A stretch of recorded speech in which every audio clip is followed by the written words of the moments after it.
What's up mga tropa pips? Magandang araw po sa inyong lahat. Happy Monday! Nako, tsak na ang ating mga kababayan ngayon ay busy po sa kanilang pag-uumpisa ng kanilang mga araw dahil po ngayon ay Monday at ingat po kayo sa inyong mga gagawin, lalo na yung mga papasok po ng trabaho. Sa mga kababayan naman natin ng mga OFW, kamusta po kayo at sana'y nasa mabuti po kayo ang kalagayan. Ngayon po ang ating pong pag-uusapan dito sa aking vlog na ito ay patungkol po dito sa interview.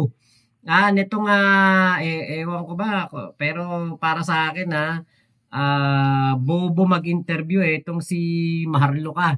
Ayan, si Maharlika at si Hanilet po ay nagkaroon ng pagkakataon na makapag-usap at ewan ko, ni-record ni Maharlika pero si Hanilet parang kalahati lang, hindi siya hindi binuo.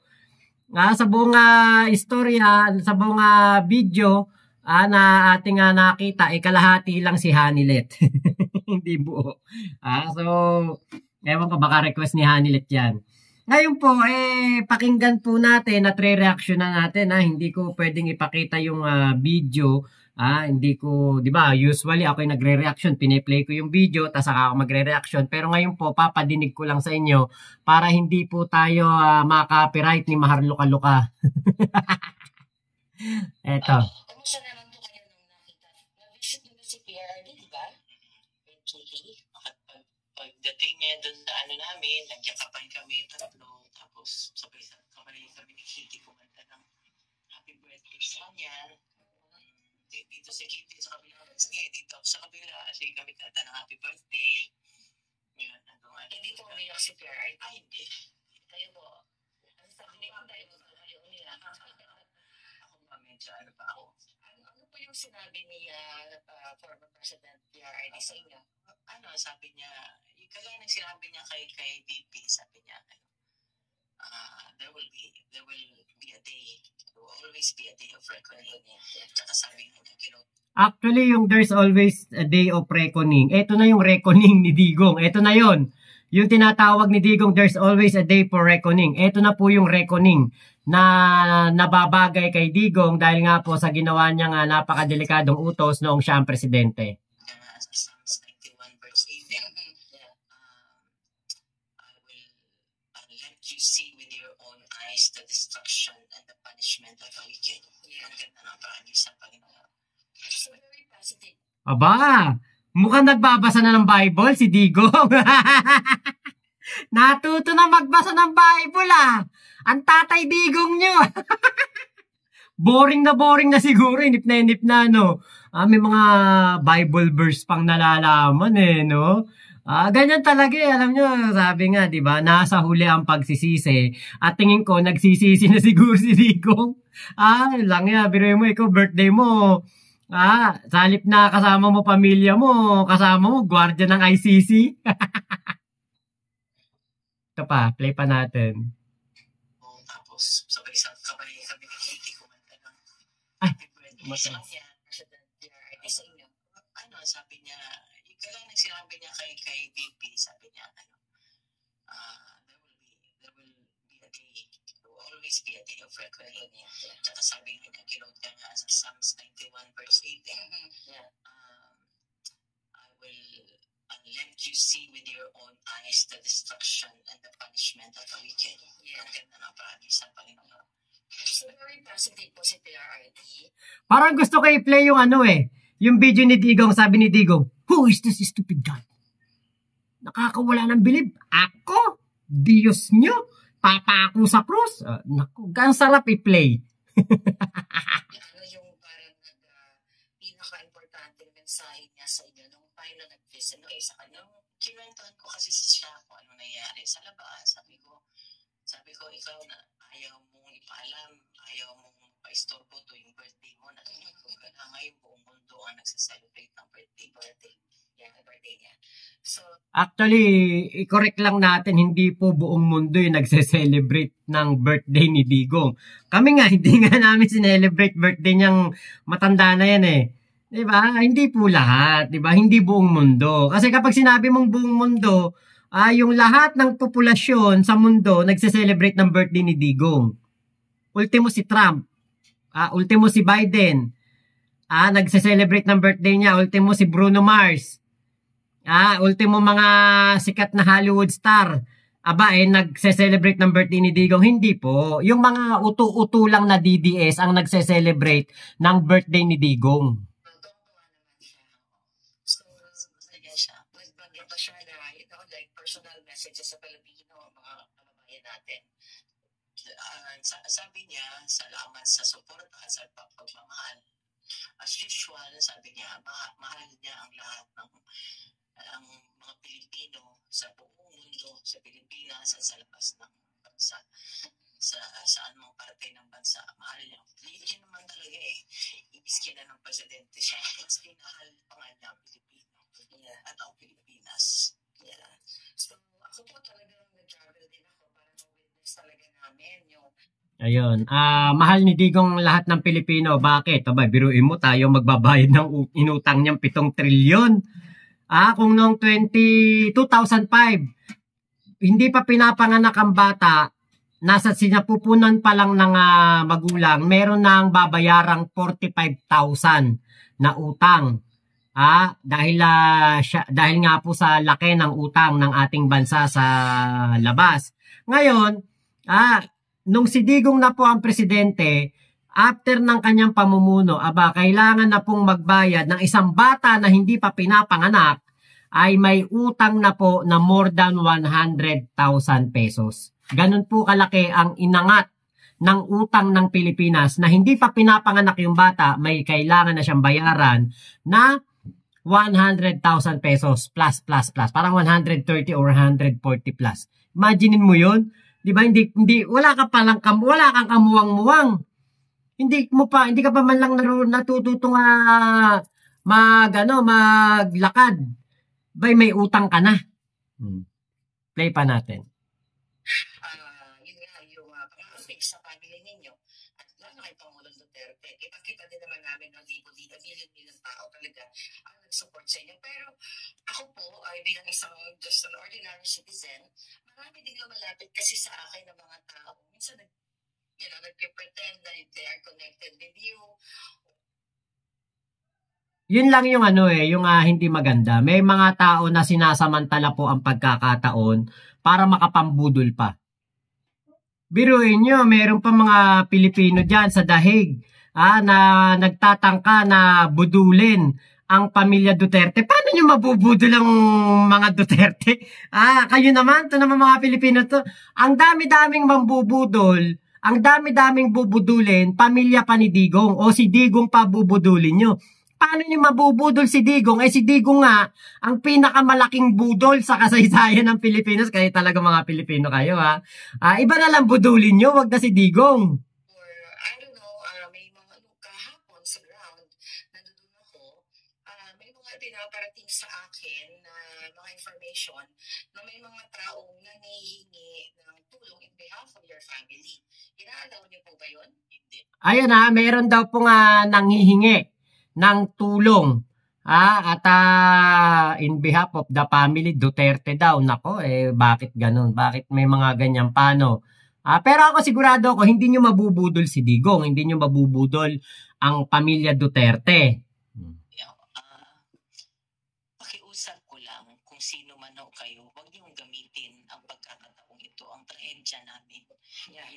Kung kayo ay sadyang nangangailangan sa buhay, parang awa niyo na huwag niyo gamitin ito. Dahil kami bilang pamilya, si VP Inday, si Congressman Pulong, si Mayor Baste, hindi kami hihingi ng tulong o financial na tulong sa ibang tao.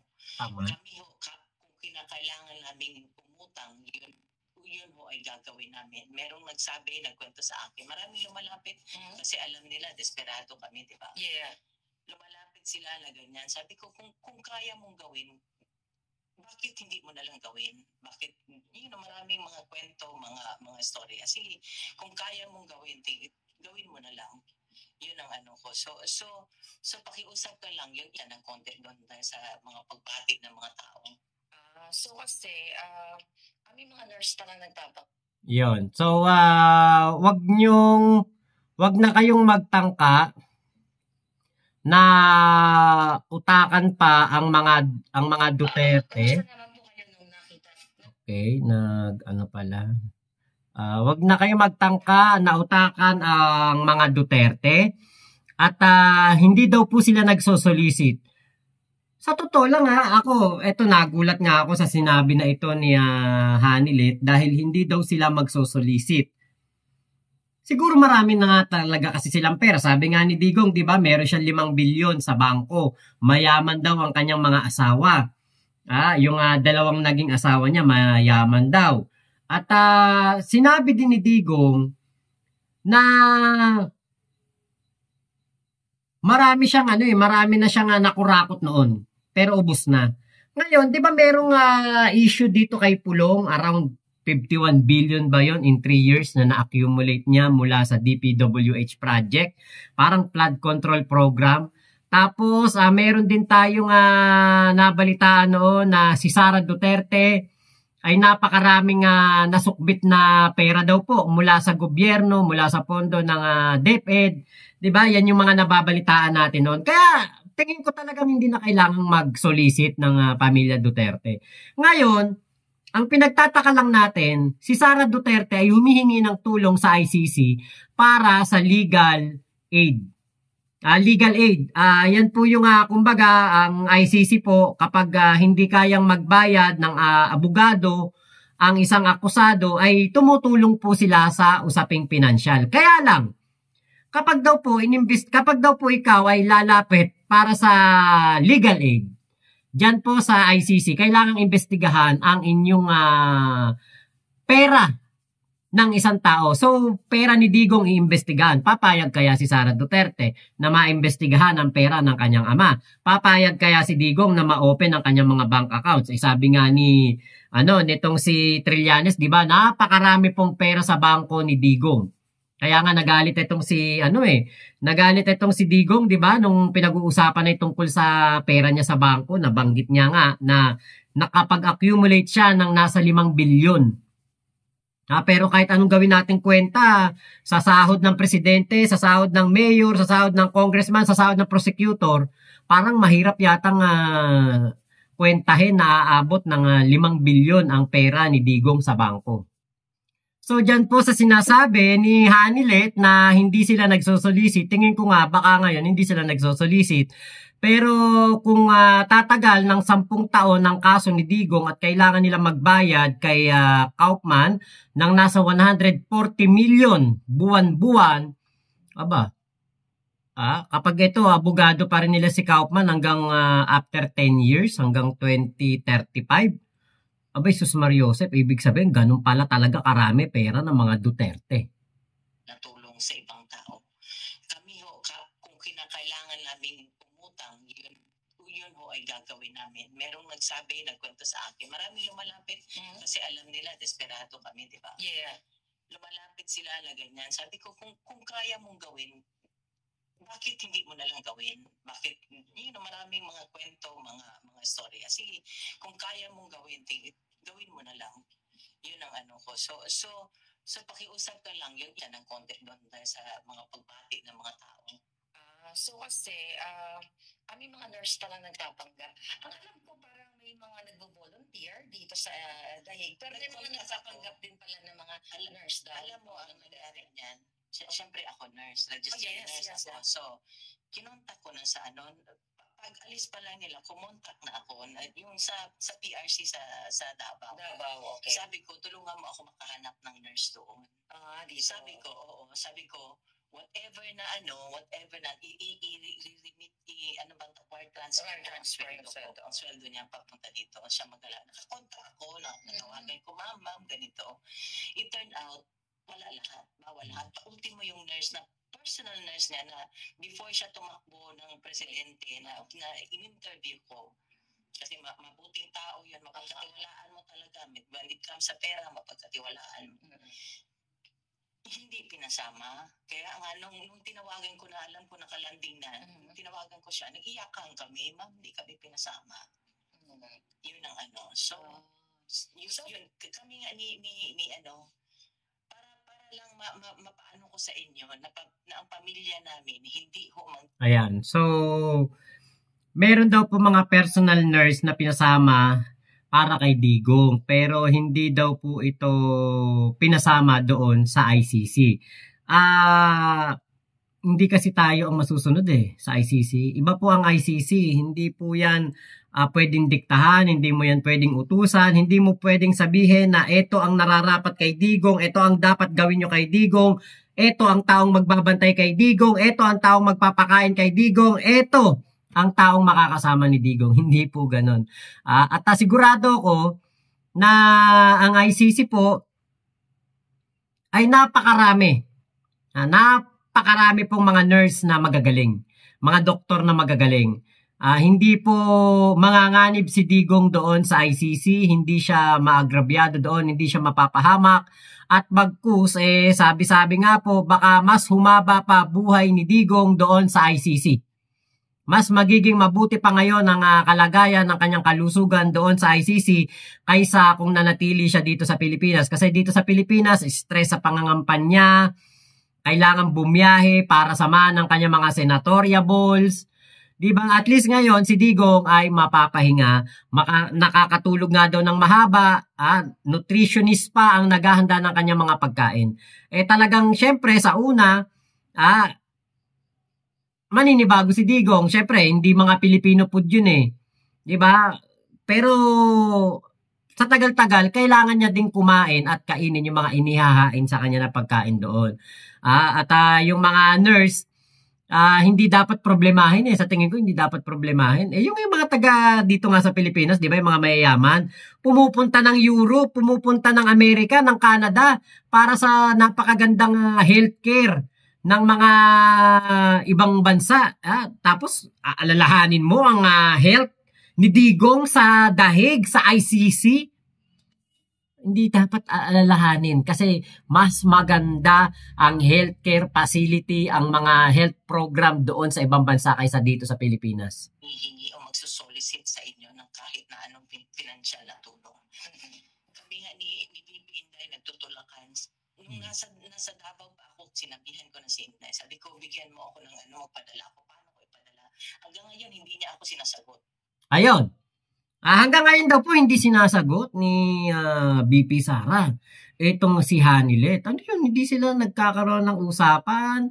Di ba? Ano yun? Si Sara ba? Hindi sila okay ni Hanilet? Kasi bakit gano'n? Nagtatanong daw itong si Hanilet kung paano makakatulong ng pinansyal dito sa kila Sara Duterte o baka sa kanyang ama. Sa naasawa ni Hanilet ngayon, 'di ba? Bakit ganoon hindi nire-reply ng ating BP? So, eto ba ay katotohanan na magkakasundo yung mga magkakapatid, pero hindi kasundo ni Sara Duterte etong si Hanilet. So, ganoon kami. So, yung mga makapalang mukha diyan, parang awa niyo na. Parang awa niyo na. Yeah. So, for the record, mga kababayan, wala pong nurse si Pangulong Duterte dito sa dahig, except yung nandoon sa ICC kung sino man. Bobo rin tong si Maharlika, wala daw nurse. Merong nurse, pero di ba Dutch na nurse ang meron si Digong, which is napakamahal kapag yan ang ikay magbabayad ng nurse na foreigner. Napakamahal ng bayad yan. Kay Digong nga libre lang di ba? Yung assigned na institution, tama po ba? Hindi ko talaga alam, malabo ang loob sa loob. Hindi ko alam, marami akong hindi alam. Pati sinasabi lang nila ganito. Basta ako, sinabi ko lahat, anong sitwasyon niya, sinabi ko lahat kasi medical, medical history niya, yes. Kung ano ang niya, yun lang ang kaya kong sabihin. Pero yung sila ang magbigay, yun ang mahirap kasi sila ang hindi nagbibigay ng kung ano ang information. Yun ang Pero yung medical history ni PRRD na i-forward na sa kanila lahat na mabasa. Inaasikaso ng mga lawyers yata. Inaasikaso kasi kailangan, sino bang 80 years old lang, hindi na kailangan ng healthcare, ng kalinga, medical attention, whatever, di ba, 80 years old sino bang hindi na kailangan yan? Gusto ko lang, i-inform sa ating mga kababayan, so far, ano po yung, nasang stage kayo ngayon? Di ba? Ito ang pangit mag-interview ni Maharlika. Sa totoo lang, ang pangit. Ano lang ako gusto ko lang reaksyonan yung mga punto dito ni Hanilet pero alam nyo, yung mga sinasabi ni Maharlika dito, walang kwenta. Yun. Na-accept nyo na ba totally na napakidna o inabda ang Pangulo? Reality na yun wala siya sa amin Ang ano na lang namin talaga, pinangawakan namin. Dasal na lang kami ng dasal. Ako dasal na lang ako ng dasal. Tsaka ang promises ng Panginoon. Yun na lang. Yeah. Yun na lang talaga. Yeah. So, sana po, talagang, lakasan niyo yung Yan mahirap. Dasal sila ng dasal. Maaring baka pare-parehas kami nila Ma'am Hanilet, tayo, pare-parehas tayo ng mga Kristiyano siguro, isa lang ang ating dinadasalan, yun nandun sa taas. Ewan ko lang kung si Digong, kung sino dinadasalan yan, di ba?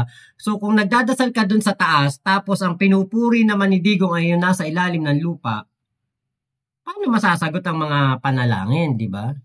ninyo, kasi nakita nyo naman na milyon-milyong Pilipino ang nagmamahal sa inyo. So, paano nyo po nilalabanan yung ganitong klaseng feelings, emotion na may takot, syempre, at yung mga pagigipit na ginawa talaga not only sa inyo, lalo na kay PRRD na na-witness nyo po talaga, ma'am. Alam mo, ito na lang inaano ko, Marlica.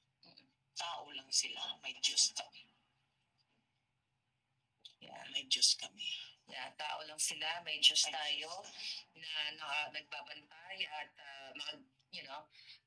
maghusga sa kung ano man ang sabi nga ni PRD, this is only temporary. Yeah. So, ayun, maghuhusga. Ayun, hinusga na si Digong. Kinulong na, pinakulong na ng tadhana. Alam niyo sa totoo lang, kung hindi ka gustuhan ng Diyos yan, hindi naman makukulong si Digong. Kasi lahat ng nandito sa mundong ibabaw, lahat ng nangyayari dito sa ating mundo, di ba, ay hindi po ito papahintulutan ng Panginoon. Di ba, kung hindi po iyan ang nakatadhana. Pero nangyari, ibig sabihin, may go signal ng nasa taas. Di ba, siguro napansin si Digong, masyado ng mayabang, masyado na maangas, pati ko minumura, pati ko kinakalaban, pati ako ginagawang katatawanan, panahon na para parusahan na to, singilin na sa kanyang mga kasalanan sa lupa. Ayun siguro. Kaya si Digong ay pinaparusahan na ngayon. Diba? Nakakulong si Digong. Yung mga sinasabi niyong pagdadasal, meron kayong mga Panginoon na dinadasalan, baka iba po kasi yung Panginoon ninyo na dinadasalan at iba yung Panginoon ni Digong. Kasi ang sabi ni Digong, stupid daw yung kanyang Panginoon. Ang sabi niya, yung Panginoon niya, parang, di ba pinagtatawanan niya dahil nga, Panginoon daw, tapos ipinako.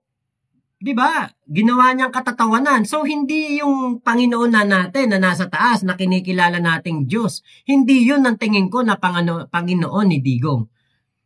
Kaya siguro hindi tumatalab yung mga dasal kasi iba yung Panginoon ni Digong sa Panginoon ni Hanilet. I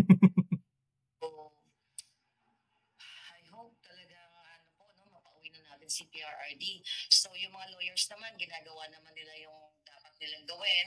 Yes, yung mga lawyers o yung lawyer ni Digong, ginagawa kung ano yung dapat nilang gawin. At isa sa mga dapat nilang gawin ay utuin ang mga Duterte na maiuwi nila si Digong. Ang galing manguto ni Kapman kasi si Kapman po wala pa po itong naipapanalong kaso sa ICC. Wala pa. Meron lang isang na-acquit na ni Kaufman 11 years bago po na-acquit. At ewan ko kung si Kaufman pa ba abogado noon nung na-acquit yun. Sa tagal-tagal po ng panahon, biruin mo 11 years bago na-acquit sa kaso. Wala pa pong naipanalo si Kaufman na kaso sa ICC. Kahit i-search pa ninyo sa Google. Kahit tanungin ninyo si Meta, si Messenger AI ba yun, ng Meta? Tanungin ninyo kung meron na bang naipanalong kaso si Nicholas Kaufman sa ICC. Wala pa po. Masyado lang nila itong pinapalabas na magaling, masyado lang nila itong pinupure, pero wala pang naipapanalong kaso. And very positive po ba si PRRD nung time na nandoon kayo sa loob? Sobra, mas siya. Hindi mo basta-basta Nagjo-joke pa rin siya, ma'am. Nakasmile pa rin siya. Nakasmile pa rin siya. Nakasmile pa rin niya yung mga pangit ng mga tanong ni Marlo. So, mga friends na yung mga, yung mga guard, talagang parang yung pagiging ni Pangulong Duterte palabiro, na-apply niya doon sa mga guard. Mas siya nung nakita mo nung during the time doon sa Bilin. Diba? Kita nyo, parit magtanong ni Maharlika, yung mga ganun, nagbibiro pa rin ba si PRRD? Diyos ko, tatanungin mo yung mga ganung bagay na walang kakwenta-kwenta. Diba? Si Digong ngayon ay nagiging kaibigan na daw po yung mga gwardiya doon sa kulungan. Wala naman siya ibang kakausapin doon eh. Wala naman siyang ibang doon, makakasama, kundi yung mga gwardiya lang talaga doon sa kulungan. Diba? Ewan ko ba dito sa kay Maharlika, ang pangit mag-interview. So, alam nyo, ito lamang ay isang katotohanan na bagsak na talaga si Digong. Alam nyo, habang pinapanood ko yung interview ni Maharlika dito sa na ito, kasama si Hanilet, alam nyo yung na-realize ko, talagang mahirap pala talaga yung maging mapagmalaki ka, mayabang ka, mapagmataas ka masyado, tapos yung gagawin mong katatawanan ng Diyos, di ba? Tapos mumurahin mo pa, pagsasalitaan mo na hindi maganda, di ba? Hindi po talaga tama, hindi talaga maganda yan na gawain ng isang tao. Kasi lahat tayo ay nilikha ng Panginoon. Utang natin sa Kanya ang buhay natin, tapos di ba, pagsasalitaan mo ng mga masasama, gagawin mong katatawanan. Diba? So ito, parusa ng langit to kay Digong. Kaya tingin ko kahit na anong dasal pa ng mga DDS, kahit anong dasal pa ng mga pamilya ni Digong, ng kanyang asawa, ng kanyang mga anak, hindi siguro tatalabi kasi alam natin kung anong ginawa ni Digong dun sa taas, sa nasa itaas. Diba? So sana naman replyan mo na rin, BP Sara, ba? I-reply mo naman si Hanilet. Abay, hanggang ngayon hindi mo pa pala nire-replyan. Alam niya, ito kumpirmado, no? Hindi talaga pala sila, no? Hindi pala talaga sila siguro magkakasundo, ano? Hindi siguro trip ni Sara itong kanyang kumbaga yung pinalit sa kanyang nanay, ano? Ay, naka talaga. Yan lang talaga mga nare-realize ko. Kahit ano pang lakas mo, kahit ano pang kapangyarihan mo, talagang kapag ikaw tinapik na, talagang babagsak ka. Talagang hilahod na hilahod. Diba? At kasama po sa pagbagsak na ito, damay-damay na yan. Yung mga senatoriables ni Digong, diba? Babagsak na din. Baka mga matalo na ngayong 2025. Ang kanyang anak, malabo nang maging presidente. Kasi tingin ko kahit na matigok si Digong doon sa ICC, hindi magiging Noynoy Aquino, si Sara Duterte, hindi. Malabo. Hindi malinis ang papel ni Sara eh. May impeachment complaint eh. Si Noynoy, hindi naman nagkaroon na impeachment complaint yan. Wala namang ninakaw sa DepEd yan. Diba? Si Noynoy kaya naging presidente dahil malinis ang record at malinis din ang record ng kanyang ama. Si Digong, kriminal, nakakulong ngayon, pag yan na dedo doon sa ICC, hindi magiging presidente si Sara. Malabo. Bakit? Meron ngang impeachment complaint eh.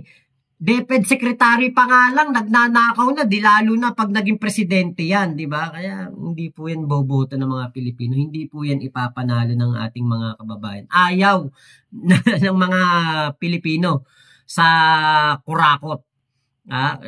Kaya excuse me po. Kaya ako po ay naniniwala na kahit na ano pa mangyari kay Digong, ngayon nga lang, di ba, nahuli si Digong doon sa ICC, nasa ICC na, may nag-people power ba? Tatanong ko lang po sa inyo, may nag-people power ba?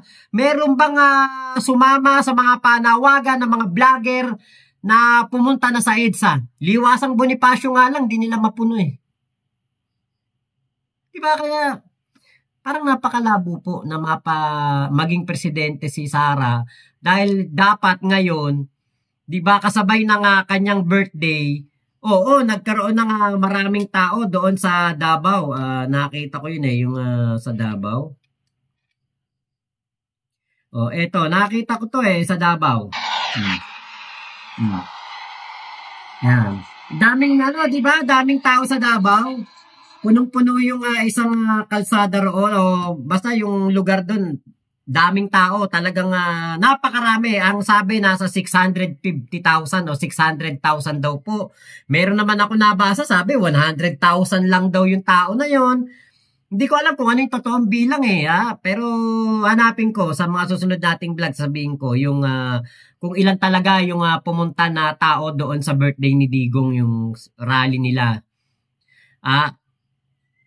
Alam nyo, sa totoo lang, kahit na 3 milyon pa, sabihin natin 3 milyong Davaoeños nagrally. Araw-araw nagrarally sila, ano sila doon sa Davao, talagang hindi sila umaalis doon sa kalsada.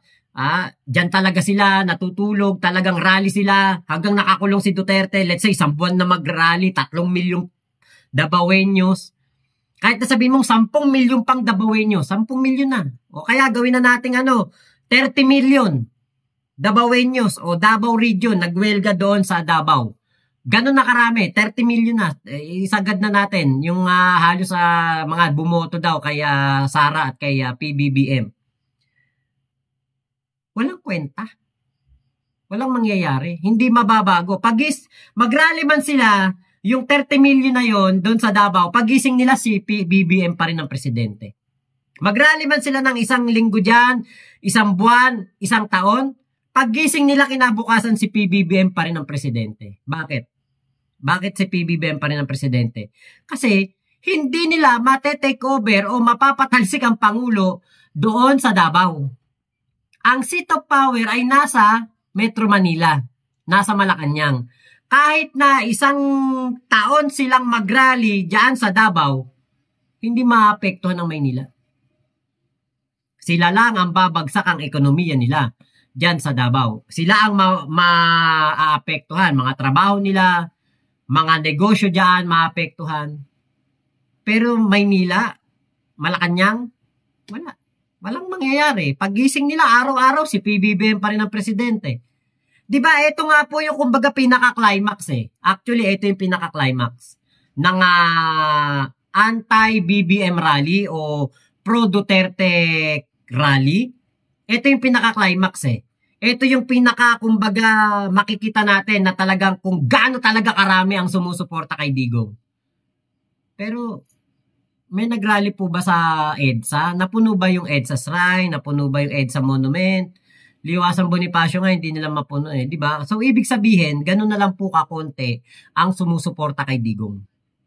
Hindi nila kayang kasi let's say, kuwari, kung totoong 600,000 yung nagrally sa Davao, dalhin nga nila yun sa Maynila. Dalhin nila sa Maynila. Kaya ba nila pamasahihan lahat yun?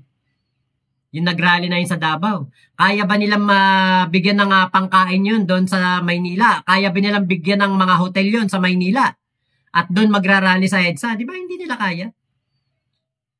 Yun yung pagkakamali nila. Yun yung mindset nila na rally-rally tayo dito sa Davao. Si Baste galit na galit. Yung sinasabi pa nila, Marcos, wala ka dyan sa pwesto mo kung hindi dahil dito sa mga tao na to. 600,000 lang yan 31 million bumoto kay PBBM. Diba? Gakat-tsangat lang yan sa 31 million. Diba? Kaya alam nyo, sa totoo lang, suntok sa buwan na talaga. Kahit anong gawin ni Kaufman, kahit anong gawin ni Sara, ni Hanilet, kahit mag-iiyak pa si Kitty doon sa ICC, kahit na dyan na tumira si Harry Roque at si Maharlika dyan po sa The Hague, sa Netherlands, walang Digong na maiuwi, walang Digong na mapapalabas agad-agad sa ICC. Diyan na mabubulok yan. At maraming birthday si Digong na diyan po gaganapin sa The Hague, Netherlands. At ngayon lang yan mainit. Ngayon lang yan marami. Pero after some time, hindi ako naniniwala na ganun pa rin karami ang magiging epekto. O ganun pa rin karami ang susuporta kay Digong. Lalo't nakikita niya yung mga anak niya, asawa niya, mga maldita. Nakikita ng mga kababayan natin na nagmamaldita yung asawa. Yung anak isnabera. Nako, ewan ko lang. Meron mga tao diyan na matataas ang pinag-aralan at yan yung mga magigising sa katotohanan na ang kanilang pinaglalaban hindi worth it dahil kriminal. So yun lamang po, maraming salamat sa pagsama nyo dito sa vlog na ito at salamat sa interview ni Maharlika. Meron ako na reaction na video pero masasabi ko bobo ka mag-interview Maharlika. Wala kang kakwenta-kwenta mag-interview.